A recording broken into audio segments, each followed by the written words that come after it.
जमीन के धंधे में मालामाल होते झारखंड के अफसर। निष्पक्ष जांच हुई तो हो सकते हैं चौंकाने वाले खुलासे।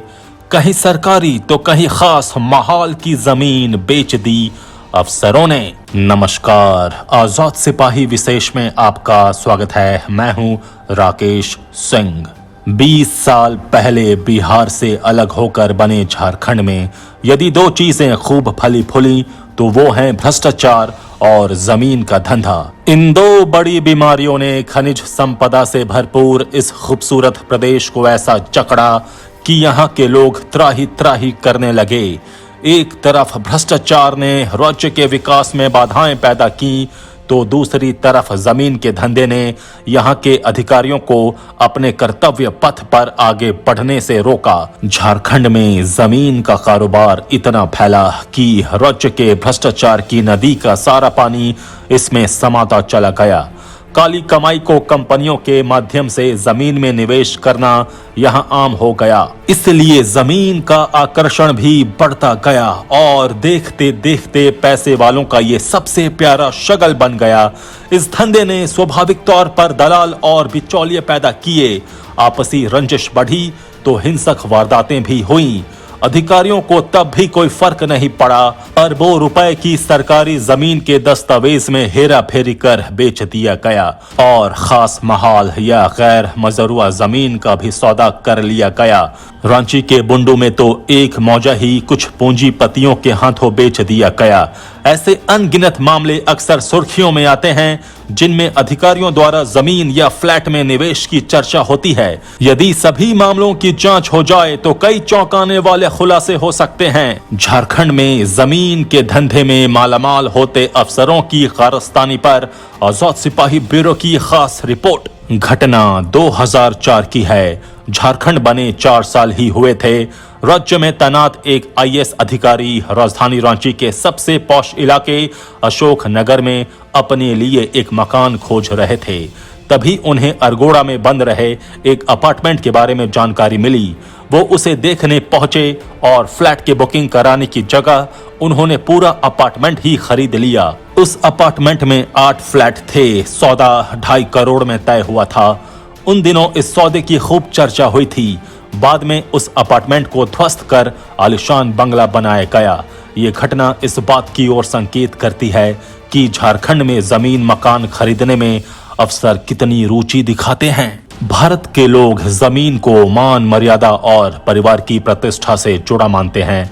इसलिए यहाँ जमीन के कारण अक्सर खून खराबे की खबरें आती हैं।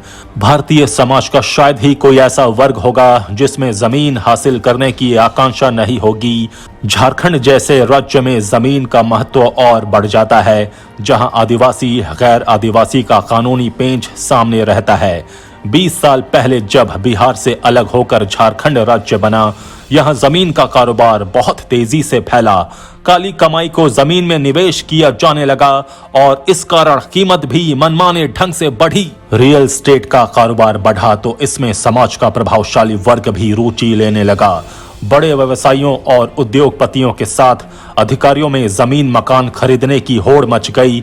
देखते ही देखते झारखंड के हर बड़े शहर में बड़े पैमाने पर जमीन की खरीद बिक्री होने लगी। इस क्रम में सरकारी जमीन भी बेची गई और वन भूमि भी। खास महाल और गैर मजरूआ जमीन को दस्तावेज में हेरा फेरी कर बिना किसी रोक टोक के बेच दिया गया।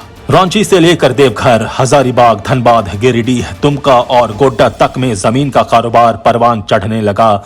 जब किसी सौदे पर कोई कानूनी अड़चन आती, कारोबारी संबंधित अधिकारी से संपर्क करता और उसकी मदद से सौदा को पूरा कर लेता। बदले में उस अधिकारी को या तो जमीन मिलती या फ्लैट।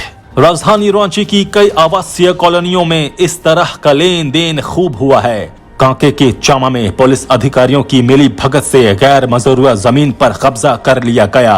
राज्य के तत्कालीन डीजीपी डी.के. पांडे और कई अन्य पुलिस अधिकारियों तथा अन्य प्रभावशाली लोगों ने इस जमीन को गलत तरीके से खरीदा और फिर अपने प्रभाव का इस्तेमाल कर सरकारी दस्तावेज में हेरा फेरी कर अपने नाम कर लिया।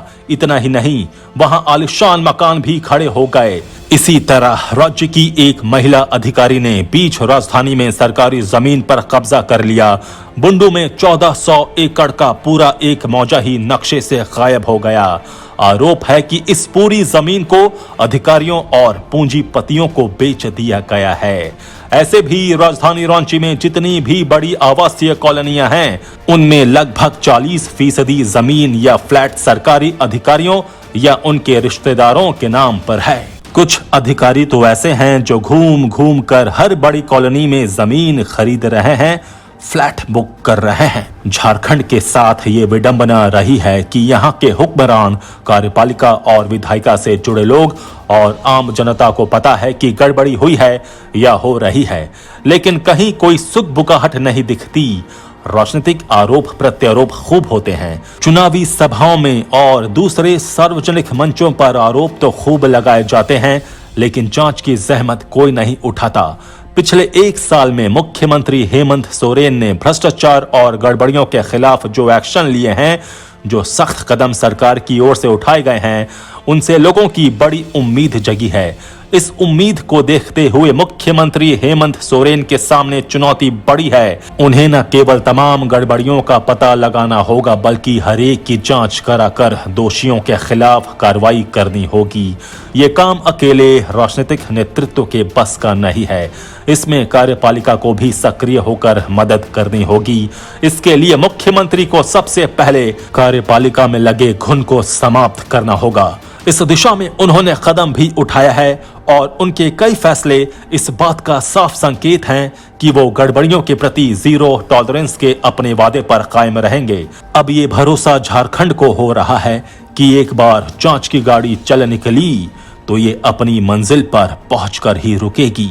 अब झारखंड को इसकी ही जरूरत है। अब केवल राजनीतिक आरोप नहीं, बल्कि ठोस परिणाम लोगों को चाहिए, ताकि झारखंड की जमीन लूटने वालों को ये संदेश दिया जा सके कि ये नया झारखंड है। आजाद सिपाही के विशेष में अभी इतना ही। खबरों की और भी अधिक जानकारी के लिए आप पढ़ते रहिए अपना लोकप्रिय दैनिक अखबार आजाद सिपाही। आप हमारे इस YouTube चैनल को जरूर सब्सक्राइब करें। जुड़े रहिए आजाद सिपाही के साथ। धन्यवाद।